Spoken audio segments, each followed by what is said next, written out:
নমস্কার বন্ধুরা, spiritual Sukhen YouTube চ্যানেলে আপনাদেরকে স্বাগতম। আজ 25শে জানুয়ারি শনিবার। আজ পালিত হচ্ছে ষটতিলা একাদশী ব্রত। মাঘ মাসের কৃষ্ণপক্ষের একাদশী ব্রত হল ষটতিলা একাদশী ব্রত।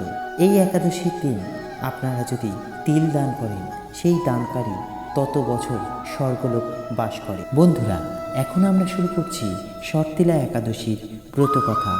হে যুধিষ্ঠির, একসময় নারদ এই ষটতিলা একাদশী সম্পর্কে জানতে চাইলে তা আমি বলেছিলাম, তা আমি এখন বর্ণনা করছি। পুরাকালে মর্তলোকে এক ব্রাহ্মণী বাস করত।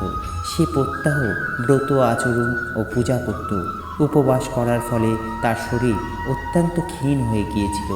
সেই ব্রাহ্মণী অন্যের কাছ থেকে ও অন্ন গ্রহণ করে তা দেবতা, ব্রাহ্মণ ও কুমারীদের ভক্তি ভরে দান করত, কিন্তু কখনো ভিক্ষুককে ভিক্ষাদান ও ব্রাহ্মণকে অন্নদান করেনি।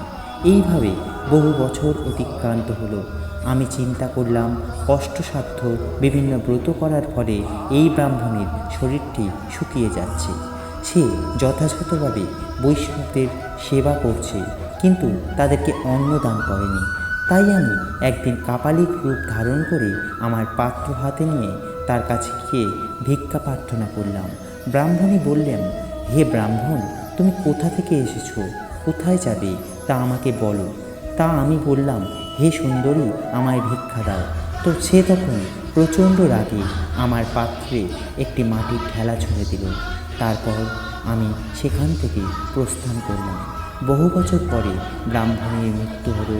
তিনি স্বর্গে গমন করলেন। মাটির ঠেলা দান করেছিল বলেই সে একটি সুন্দর ঘর পেল, কিন্তু সে কখনো অন্ন দান করেনি, তাই তার ঘরে কোনো অন্ন ছিল না। প্রচণ্ড রাগে সে আমার কাছে এসে বলে, হে জনার্দন, আমার ঘরে কোনো অন্ন নেই কেন?